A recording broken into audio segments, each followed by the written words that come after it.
Painting skies can be rewarding and fun, but man, sometimes it's a challenge. Let's see if we can simplify and make it easier today.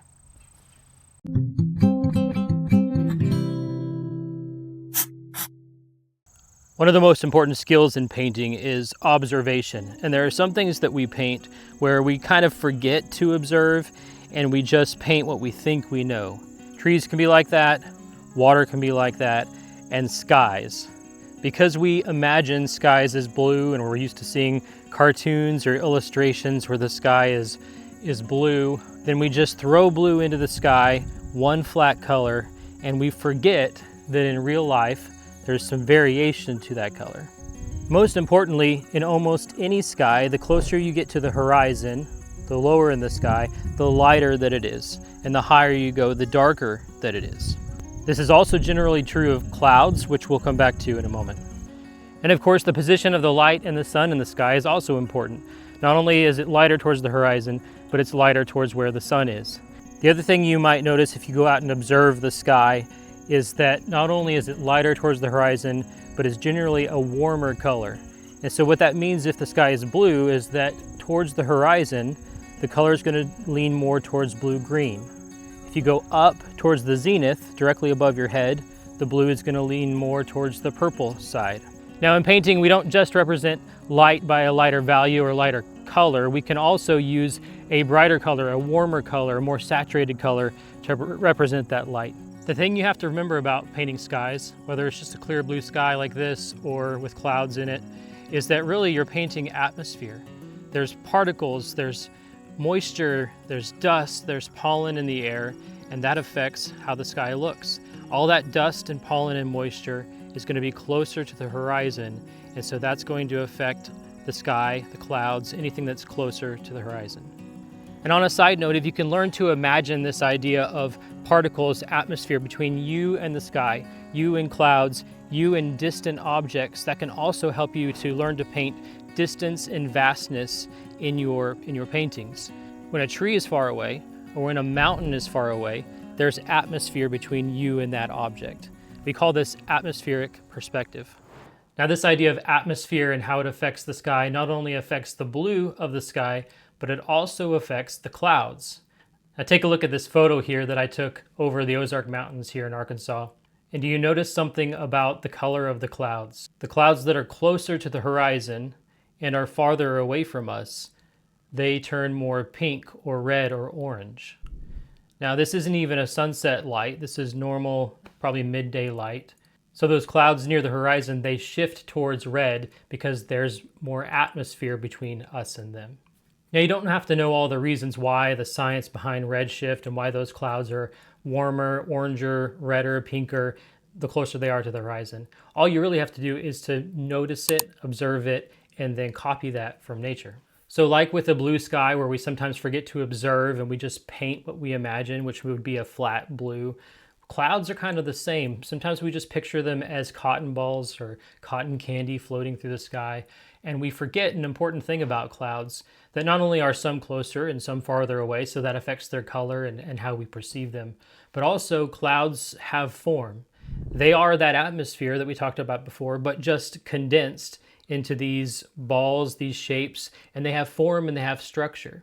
So take a look at this photo and look how much variation there is between the lightness, the darkness, the shadows that are on the underside of some of these clouds, how they vary in color the farther they are away from us. They vary in size, of course, depending on how far or close they are from us.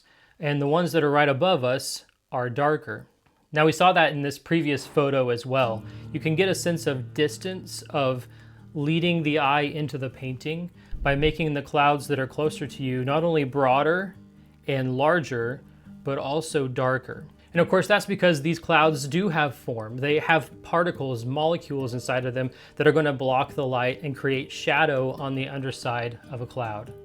So you can imagine it like a piece of cotton candy or a cotton ball, but just imagine that that light is shining down from above through that cotton or that cotton candy, and the underside of that cotton or cotton candy is going to be darker because that light that's trying to filter through, less and less can get through on the underside of that cloud. So you can see here in this photo how all of these clouds have a dark underside. And notice how the clouds that are towards the horizon that are farther from us, that dark underside is almost just a horizontal line. That's pretty much all it takes to represent that. But the clouds that get closer to us, they're still cotton ball-like, like this one on the right, but notice how they have form to them.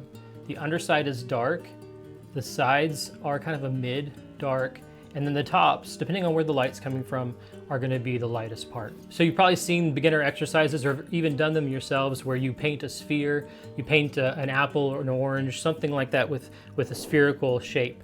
And the underside is darker and it gradually fades to a lighter shade wherever the light's coming from. Same concept with clouds. You got to understand, you got to think about where's the light coming from, where's the sun coming from. Most importantly, just observe closely in your reference photo. If you're painting plein air outside, just observe that there's that form to these clouds and the underside is always going to be the darkest. And that's why, of course, in a scene like this and others, the clouds that are over our heads, they are darker because we are looking at the underside of that form. So by making the clouds that are above us, that are closer to us, darker and receding that into the distance, and then the shadow underneath those clouds in the distance, the clouds in the distance, that shadow becomes a horizontal line. That presents that idea of distance, of moving into the scene, moving into the painting. Now, if we start to combine this all together, take a look at a scene like this. First of all, I tried to keep a lot of texture in this painting because that texture can kind of represent that feel of atmosphere, that feel that there's humidity in the air, maybe even some dust, that there's light shining through it, gives it a little bit of a glow. So that texture really helps. But also notice how the clouds are kind of indistinct. They fade into that sky, they fade into that atmosphere around them. And so that also gives that sense of distance, gives a sense of maybe it's morning, maybe it's getting towards evening, where the light is starting to bounce off all of those particles that are closer to the horizon. And then of course the clouds, they still have the darker underside and the lighter top. They still have that sense of form. And the blue sky behind it goes from a darker blue at the top to a lighter, more towards the green side blue at the bottom. Now here's another painting where it begins to make that even more obvious, where we have clouds that are coming from over our heads and they're receding away from us. And so you have that darkness that's directly above us and it gradually gets lighter in those cloud shadows as we move away. But also notice the sky, the blue sky in the background still goes from that darker, more towards the violet side blue at the top to a lighter, more green at the bottom. And also notice near the horizon, those far distant clouds, they have a warm tint to them. They have that red shift. They're kind of pinkish, they're kind of orangish because they are farther away from us. There's more dust particles, there's more atmosphere between us and them, and that affects the light between us and them and how we perceive their color. Now, another side note, I really like to use alcohol spray in my paintings from a spray bottle, a misting bottle. It's just rubbing alcohol, isopropyl alcohol. I've got some other videos where you can see me doing that. But you can really see in this painting how those splotches, those drops of alcohol can introduce more texture and more that idea of atmosphere, of moisture in the air. You can see the splotchiness that it creates. Now going back to this original photo, as I begin to paint it, it's important for me to remember in my mind that those shifts in color and shifts in value, lightness or darkness, are going to be fairly subtle. I don't want to be too strong with those shifts unless it's a really bright sunny day and you've got white top clouds with a dark shadow underneath. I have to be careful about the gradual shift in the value in the lightness and darkness. And so I'm not trying to achieve any color or any value all at once. I work in layers. So I gradually make the darker areas darker until they're dark enough. I don't want to go too much. I don't want to be too light. I've got to gradually get there. And then of course the lightest lights, I'm going to leave those areas on the paper. I'm going to try to leave enough tooth because if I put dark underneath and I try to put light over that later, it's just going to muddy that light. It's going to make it very challenging to keep it as light as it needs to be. And then I'm going to save my darkest dark marks most of the time and my lightest light marks to the very end. And the thing you'll notice as you begin to paint more and more clouds is the amount of color variation. It can be very subtle, but it's there. Even in the dark areas, the lights, there's shifts from greens to purples to violets. We tend to think of storm clouds as gray and bright sunny day clouds as white, but if you pay close attention, you can really see that there's a lot of shift in that color, a lot of violets, blues, and even greens and oranges. Now here's the final piece. It was a little 8 by 10. And one more thing I want you to notice, especially about those clouds that are above us. And this is the funny thing about clouds, where observation becomes so important. The clouds that are really far from us have that redshift effect where they become warmer, pinker, oranger, but the clouds above us are also warmer as well.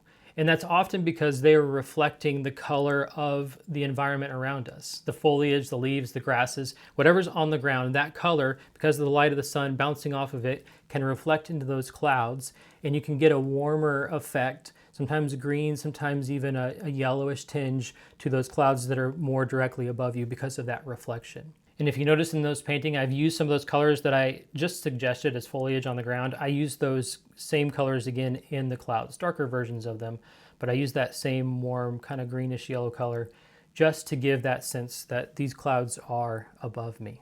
Now, one thing that is critically important in any painting is understanding the story that you're trying to tell. What is that painting about, first of all? Is it about the ground? Is it about the sky? Is it about a river or a tree? What is that painting about? So that's number one.